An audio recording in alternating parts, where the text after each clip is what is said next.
Morning వాక్లో భాగంగా సోమవారం ఉదయం సూర్యాపేట పట్టణంలోని 20, 21, 36 వార్డుల్లోని పుల్లారెడ్డి చెరువు బ్రిడ్జ్ని సూర్యాపేట నియోజకవర్గ కాంగ్రెస్ పార్టీ ఇన్ఛార్జ్ రామరెడ్డి దామోదర్ రెడ్డి పరిశీలించి అక్కడి నుండి 7, 22వ వార్డులో రాజీవ్ నగర్ ప్రాంతాలలో పర్యటించి ట్రీట్మెంట్ ప్లాంట్ను పరిశీలించారు.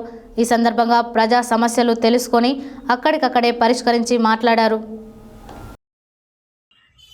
మార్నింగ్ వాక్లో భాగంగా సోమవారం ఉదయం సూర్యాపేట పట్టణంలోని 20, 21, 36 వార్డులోని పుల్లారెడ్డి చెరువు బ్రిడ్జిని సూర్యాపేట నియోజకవర్గ కాంగ్రెస్ పార్టీ ఇన్ఛార్జ్ రామరెడ్డి దామోదర్ రెడ్డి పరిశీలించి అక్కడి నుండి 7, 22 వార్డుల్లో రాజీవ్ నగర్ ప్రాంతాలలో పర్యటించి ట్రీట్మెంట్ ప్లాంట్ను పరిశీలించారు.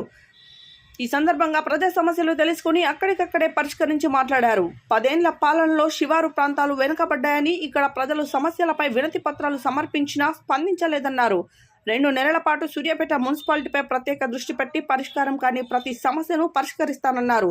వర్షాకాలం వర్షాలు ప్రబలుతున్నందున సీజనల్ వ్యాధులు ప్రబలకుండా అధికారులు అప్రమత్తమై తగిన చర్యలు తీసుకోవాలని సూచించారు.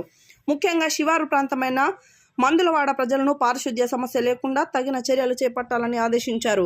అలాగే 22వ వార్డులో 11 kV వైర్లు ప్రమాదకరంగా ఇండ్లపై నుంచి వెళుతున్నాయని, గతంలో ఈ సమస్య చెప్పిన పరిష్కారానికి నోచుకోలేదని తెలుసుకొని అక్కడికక్కడే విద్యుత్ అధికారులతో మాట్లాడి సమస్యను పరిష్కరించారు.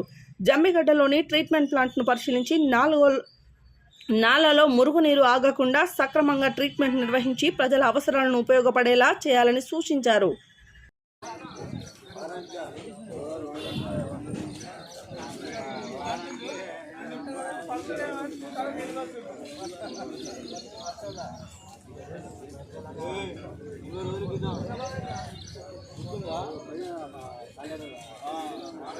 మా షాప్ నుంచి ముందు నుంచి పోయినావు